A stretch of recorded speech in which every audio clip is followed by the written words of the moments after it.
अरे तुम खाना वाना दे। आगा नहीं खाना वाना दे अभी है। बकरी चिल्लाते इससे जाके पहले द्वारे बानी बकरी के घास से डाली तब तो खाना दे। खाना दे अभी बनल का तुरंत चूल्हे पर से उतार के अभी धोई निकल आगे निकल पार पर खाना दे।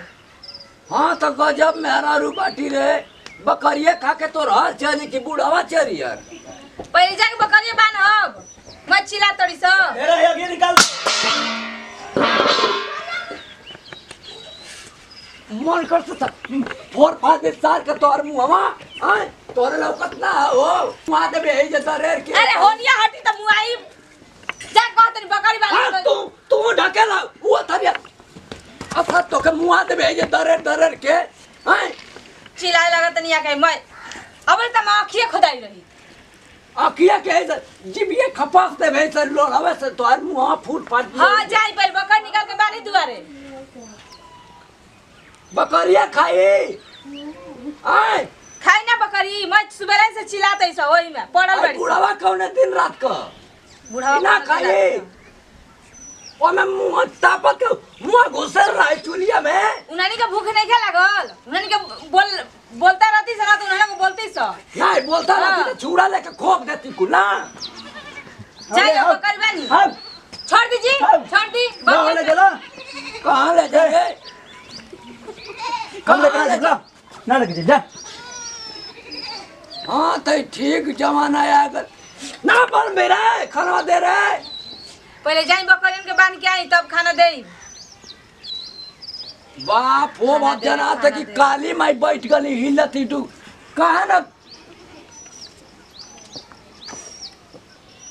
कुछ भइला ना रे तो के जाई वजह से ये मुझौसी तोरा लाश तोरा मारे तन को। हाँ तो यो एगो मेहरारू गजबे बा भैया करेला तो बेसरी एकदम खो गलाई का बेली खैबी मैया चटबी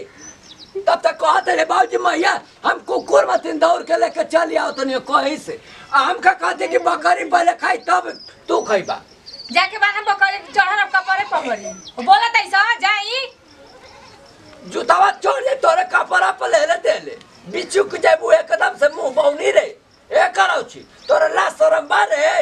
देखल करिए जला शरम ठीक है ना कहे कि मारे के दौड़त हिया का। हां हटी देखल कर ला शरम चले ना बकरी बांध के तले खाना ना दे बियो सोच ला शरम ना बाकी ला शरम देखत नहीं कौन ची के ला शरम तोर देखत बाप भूखाल बा तोर दिमाग ना रे। हां बाप भूखाइल मामूली बाप भूखाइल बा बकरी के कहत नहीं कि जाई दुआरे बांध के घास डाल दी आई त खाना दी का कौन जे मन गलती कहत नहीं पहले बांध के आई तबे देब खा। आई हो माई बारे पतोय बा कवने का जगजीत क्या हुए महारानी। हाँ तोर माई बाप सिखैले के पहले उजर गई न का आय कैसे पैसा हो जा ससुर के करे ना तो बेसरी ये उजरंतिया कोबर में चल गई लू आवा तो हम बकरी खिया कहते चला ना खिया तो सही है खियले बिना मुँह आ दिए भाई आय ये रे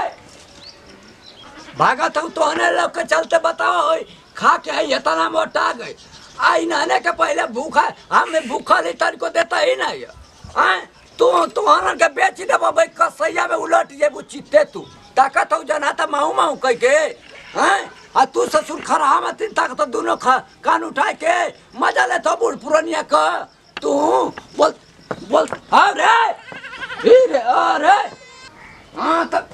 आई कम हरामी ना हमर दवाई हैं इ त पतोहियो से डेंजर बा अरे आई माई आई बापा ए महारानी उलट गई कहाँ के तब ला शरम भाई कौन चिल्ला रे कम चिल्लो अरे तो बेच दे ससुर चले तो देख आई माई का मन के तो बोला दी ससुर यही में तो के भागा ससुर भागा जा ना लेके जा। हां दू बकरी ने के समरा छोड़ दिया ना घुस गई से घर में ना आई खाना देता नहीं ढेकरा है तो कवन के तोहर महल गिर गल कवन बिल्डिंग बनैलो उलट गल तोरे बिल्डिंग मामूली बिल्डिंग लौकता है मन करता कि एक जहर दीदी पसा जाए चारों टांग हो आए एक तो समझिए में कोनो इज्जत का नाम निशानी ना हकारे तोरे आ कि धो दे रे तीन भर आगे नहीं में कर पहले अपन नहीं कर ना कर तो तोर खून पी आए तोर जाके खून पहले पी, हाँ। बकरी बानी बकरी बनवाओ अब जाई के जगह बैठल बनी दे जाई के बेजा के बैठ गई तोर खून पिए बैठल है हां खून पे बैठल है बैठल जाके पहले है। बकरी बानी बकरी बनवाओ हां बकरी बना थोड़ी बकरी बन जाके बांध के लिए पहले बकरी तब आके खाना खाई आई रे मई करे हम तो जल्दी के दौड़त हमारी खातिर पानी ले आवत है अरे गाड़ी में तीन चल देलू ये महारानी आए करे का चिल्ला तरला है जा ओकर घर तो लगा दो चार्ज हो लो धरा है ताकत का बढ़ ला हम हूँ चार्ज नहीं भैया हम हूँ कौन मुँह में पलक घुसा दा सार चार्ज हो जाई करे तू हमार लड़का ना वे रे आए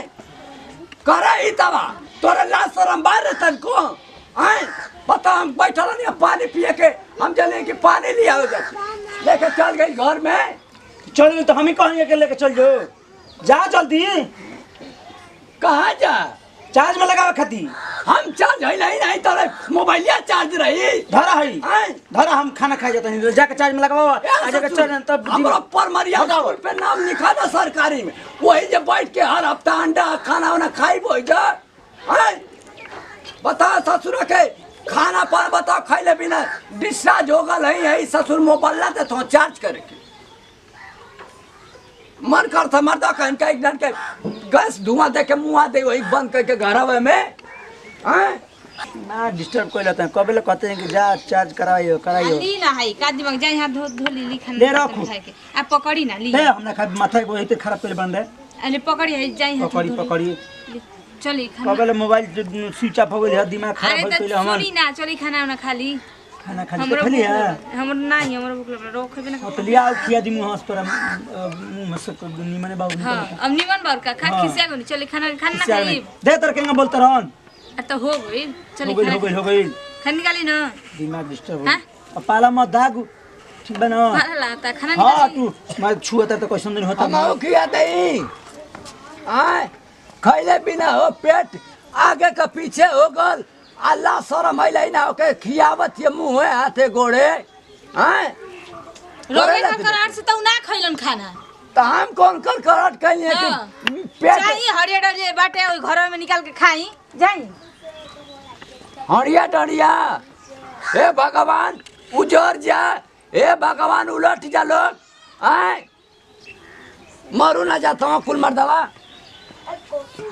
बेच बाच के साधु फक्कड़ हो जाए ठीक बा बताओ हो आगे का पेट पहले हमारे तना मोट मोट पेट रहे आई बिना खियाइले पीछवा का पेट आगवा टोती तो जरा तो पीछवा पेटवा भग गल हैं समझिए में ना होता चिल्ला लोग इतना मोट मोटा चमड़ा रहे हो बिना खियाइले झुला देना कुल चमड़ा कह तो बकरा चलावा तो हाथी चलावा प्रणाम करते नहीं गोर छुक गोर लाते हमरो वाला का छोटका लड़का छोटका भाई खेसाई टू भैया खास खबर ही बाकी जैसे ही प्यार दुलार आशीर्वाद हमने टीम पे बने ही तेरे बनेले रखी भैया आज जितना प्यार दुलार आशीर्वाद मिलता हमके बहुत खुश हैं जरूर सबके ऐसे ही चाहते हैं जो कौन तक हमने के साथ में और हाथ में हाथ मिलाकर वह सब चली और हमने के ज़्यादा से भी गलती होता तो वह भी कमेंट में बताएं हमने के सुधारब जा हर चीज़ का हमने के माने कि जौन भी गलती हुई खातिर माफ़ी मांगते हैं जा और खास खबर भैया कि जे भी ऐसा कैले बा वो तरीका के ना करे वीडियो मेरे वो देखनी है अही में हम जौन कैले बनी रउआ सब ना करो से प्रार्थना विनती हाथ जोड़ी बावे आई ना कि बाबूजी के सेवा करे के बाबूजी के भूखे नहीं करे के बाबूजी के 4 दिन के मेहमान बन मान बुढ़ापा समय आ गइल बा काल मर जियन तो कुहकबे करी आदमी तो हम तो ई ना चाहम कि नहीं बाबूजी के रोज सतावे के बना सतावे के नहीं खे जितना रुआ के बाबूजी पोस पाल कितना से इतना कहले बनन तो कितना दर्द हो तो अगर बाबूजी के आज रुआ सताए तो काल भी रुआ केहू के बाप बनम तो रात काल भी रुआ केहू बुढ़ा समय आई तो अगर राउर बेटा बेटी अगर रुआ कैसे करी तो कैसन पड़ी तो हम तो ये चाहब कि ऐसा ना करी और ज़्यादा कुछ बोल लो तेजी से दी जब विदाई में। और खास खबर बा कि हमारा संजू फिल्म के सब्सक्राइब नहीं करते सब्सक्राइब करिए। जय हिंद, जय भारत, जय भोजपुरी समाज। तोरे लौकत ना हो अरे लौकत है नहीं हटी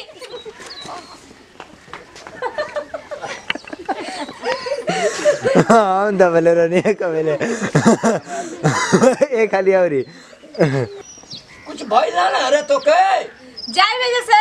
ये मुझौसी तोरा लाश तोरा बारह तन को देखा करी लाश हम तो